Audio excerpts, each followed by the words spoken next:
What's happening, all you minties? Uncanny Omar here from Near Mint Condition, the home of collected editions. And join me today for my overview of the Superman Space Age hardcover from DC Comics.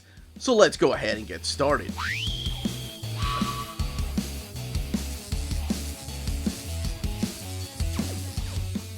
Alright, so here we have the latest hardcover featuring the character of Superman, 85 years. And this story right here, man, I can't wait to talk about it. I am going to try to stay away from spoilers without going too much into detail, but I'll just give you the premise and checking out this wonderful artwork here in a little bit. This is a standard size hardcover, meaning that it's smaller than your deluxe editions and omnis. So, for example, here it is compared to the size of an omnibus. Really, the trim size of this hardcover is the trim size of a trade paperback. Just the board, because it's a hardcover, it's a little bit taller and longer. But the actual paper is the same size of a trade. So let's take a closer look at this together. It does have a dust jacket. We'll look underneath the dust jacket here in a second. DC logo. Very surprising they're doing that instead of a black label. Superman Space Age. Although Space Age, I think, might be their new line. Mark Russell, Mike Allred. I'll explain what that means here in a little bit. Michael Allred, sorry about that. Laura Allred. And that wonderful image with Superman holding the doomed Earth in the palm of his hand. Here is the spine. Superman Space Age, Russell and Allred, the DC logo, and then this beautiful image by Mike Allred. And then it's the end of the world as he knows it. And here are some of the characters you're going to be seeing through here. You have Lois Lane, Brainiac, Lex Luthor. Still love the way Gene Hackman delivers that line. Luthor, or Luther, I guess. The Joker, and Batman. And then, of course, Superman and Clark Kent, his alter ego.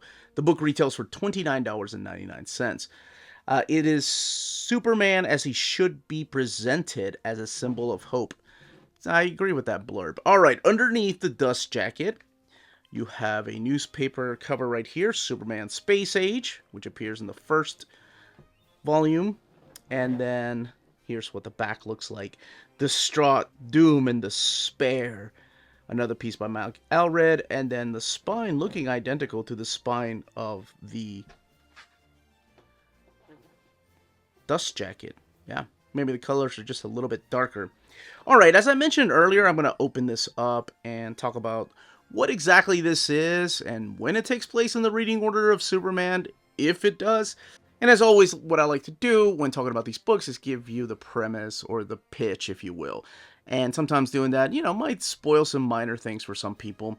And this being an alternate reality, I'm not really sure how much it will spoil for people, but just in case, I like to warn people ahead of time. There might be some minor spoilers, pretty much with the premise and what's going on throughout the 3 issues without going too much into detail.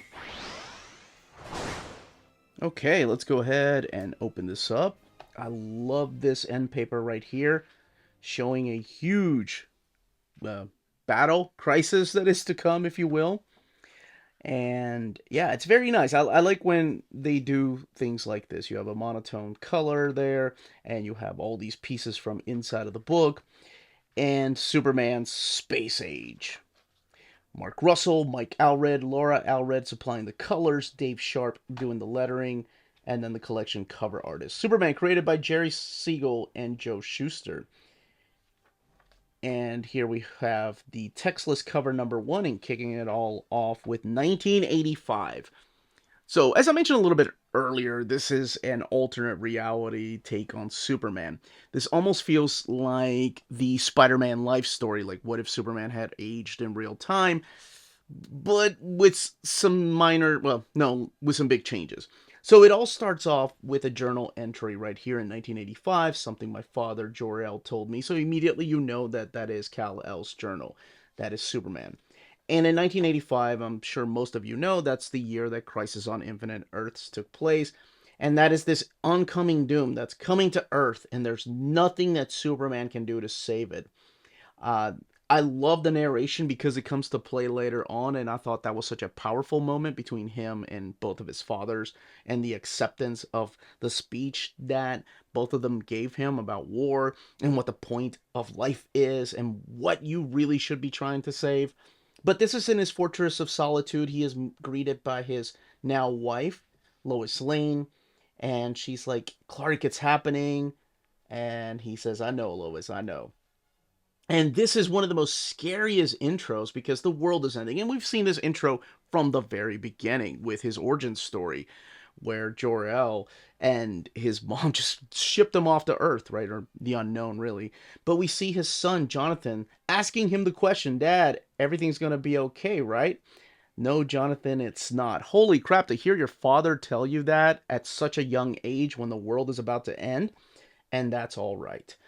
And you see all the family photos, and you see Clark with the Kents right here. You see some award-winning prizes right there.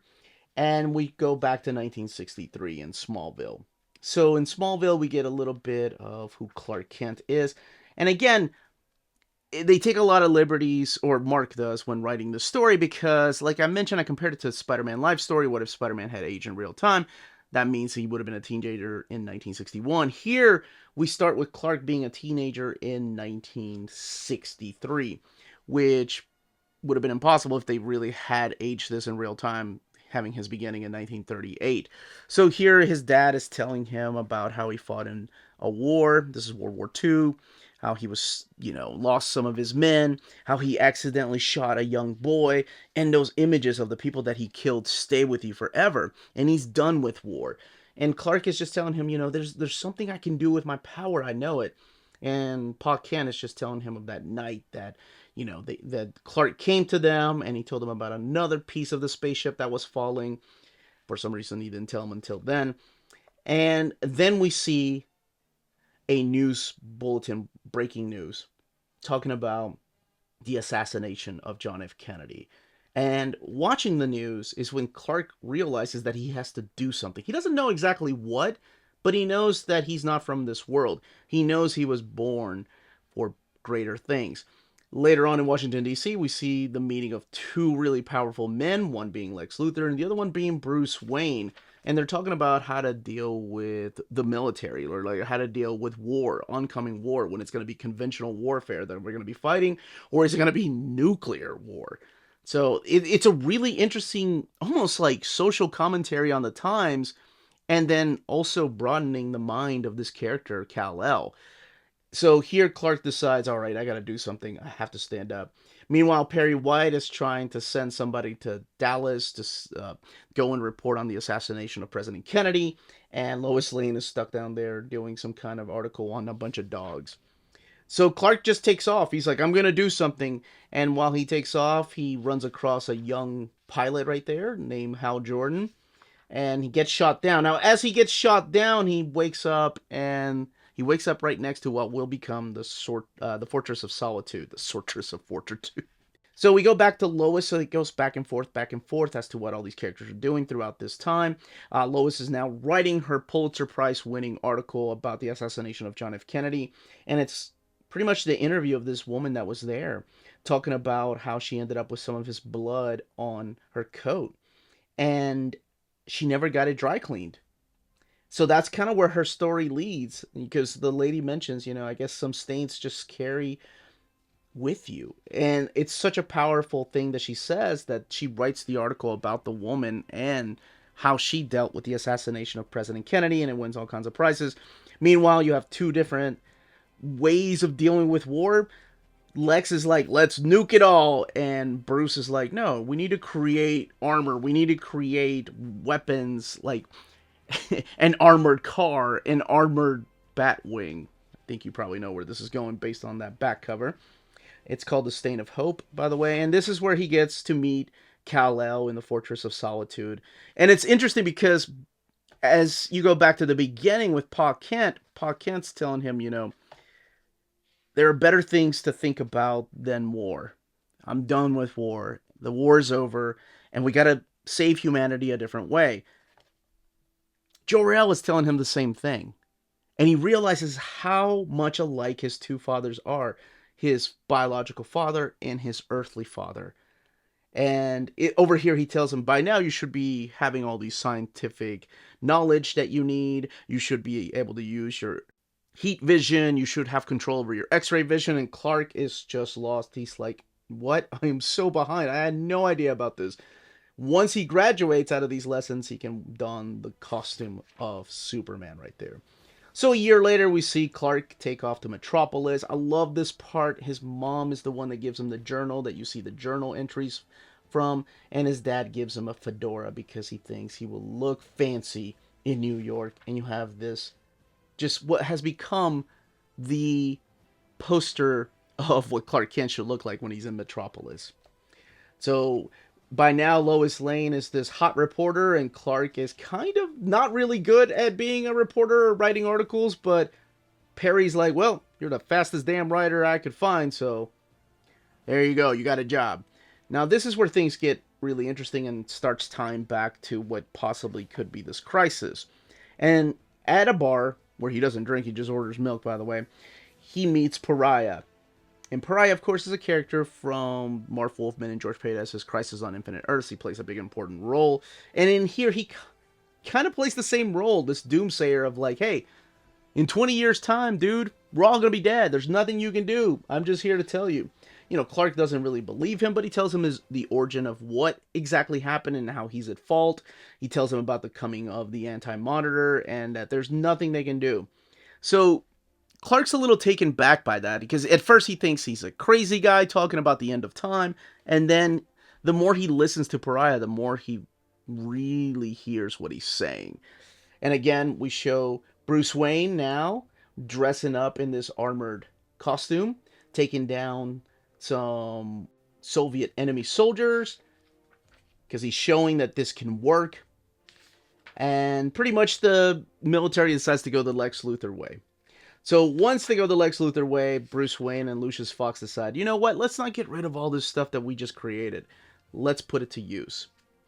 So throughout these pages, it's not just really the beginning of Clark Kent becoming Superman. As you find out, I'm going to skip a lot through here, it's the beginning of the Justice League. It's the beginning of the DC universe. Towards the end of the first issue, you have the introduction of Diana coming to man's world. And then by the time you get to the second issue, you get to the 1970s. Now we have established the Justice League. All in the background, Superman has this fear that the end is coming in 20 years, so 1985, with this crisis. You even have the oncoming doom of Brainiac. But it doesn't matter who they have on their team, whether it's the Flash trying to defuse a bomb for some reason in the Hall of Justice, or Hal Jordan now becoming the Green Lantern, or Bruce Wayne Batman, or Diana Wonder Woman. Later on, you get Hawkman, you get a brand new Green Lantern, Green Arrow. But it doesn't matter who they have, because they can only save the world so much. His main concern is, what's going to happen if there is a crisis? What's going to happen if something big does come for us? I have to put a stop to this. So by the end, I love this. It comes full circle to, the speech his father gave him, both of them. And he figures out exactly what it means to save the world. This was such a powerful read. I cannot recommend this high enough. I didn't know what to expect. Yes, it's an Elseworld type of tale. It doesn't really fit into the continuity of Superman because it's kind of like what if Superman had aged since 1963 until, well, you can find out for yourself when the story stops. Does he get to live to be an old man? And I thought, for a character that has been around for 85 years, and stories like this have been done in the past, with just Elseworld stories, I think Mark Russell did an amazing job of kind of putting everything that we love, that people care about Superman, into one story. All 3 issues collected in here. And I think that task was just unbelievably met. Like, I cannot recommend this high enough. This is up there to me with Spider-Man Life Story. Now, of course, if you're not a fan of Mark Russell's writing or Mike Allred's artwork, then this may not be for you. But I don't know. I've read so many Superman stories that this one definitely stands out as one of the best I've read in a long time, and definitely one of the best reads I've had this year. There is some social commentary, as I mentioned here, because we're talking about the 60s, and I love the fact that some of this changes the way that Superman thinks. It goes back to like some of the things that he's witnessing. Some of the Watergate, for example. I'll use Watergate as an example. Like, he is completely shocked that the government would lie to us. He was like, why would they do that? I love the innocence and purity to the character, and then the realization that not everything is just sunshines and rainbows. Love it. And I think it's that little minor social commentary that happens throughout the ages that he brings back, so it's not in your face, kind of like the way he did the Flintstones. All right, let's look at the extras, because I think I've talked about this enough. So all the way in the back is your variant covers, and we'll look at the build here in a little bit. And you have some original, or the cover right here for the first issue, the pencils, and then the inks right here. And this is just a Superman study. Love this piece right here. This is an Comics 1050 variant by Mike Allred and Laura Allred, but featuring the artwork of other phenomenal creators throughout the years that have touched Superman's pages. And then a little bit of what else to get, such as Snagglepuss. Can't believe we never got a deluxe of that, but the Flintstones did get a deluxe, and One Star Squadron. But man, I hope this is the beginning of the Space Age, which that's fine if you want to call it that, or Black Label, or whatever, because I'm ready for more stories like this. If this is DC's version of Life Story, count me in. All right, the binding and build. The book has 264 pages. It is glued binding, so not much of an eye because you really don't need it. Not that there's really hardly any spread pages. There are a couple, but the paper stock is this matte paper is what they're using for this. And again, it is a standard size hardcover. And that, as they say, is that. If you're interested in purchasing this book, don't forget to check out our sponsor, cheapgraphicnovels.com, your online home for graphic novels and collected editions up to 50% off cover price. They have excellent shipping and prompt and helpful service. Check out their bargain deals for up to 90% off cover price. And don't forget that CGN also takes pre-orders. That way you don't miss out on the hottest releases. And they are currently running a special promotion for you Minties. If you're a first-time customer, after receiving your order confirmation email, reply back to that email and let them know Near Mint Condition sent you their way. They will then apply a free shipping promotional credit to your next order in the US. Cheap Graphic Novels, your source for the hottest books with the kind of deep discount, quality shipping, and customer service that will keep you coming back for more. And that was the content, the page count, and build of this hardcover. Let me know in the comments down below if you have any questions, if you're picking this up, if you've already read it in single issues, or if you're going into it completely blind because you're a fan of Mark Russell or the Allreds. I would love to know all those comments down below. If you read the story, what you think about it. I think it's one of the best Superman stories I've read. And one of the best stories I've read this year. So, anyway, leave those comments down below. Questions down below. Smash that like button. Check out our Patreon and Spreadshop. Amazing ways to support the channel if you can do so. Everyone stay healthy and safe out there. Much love.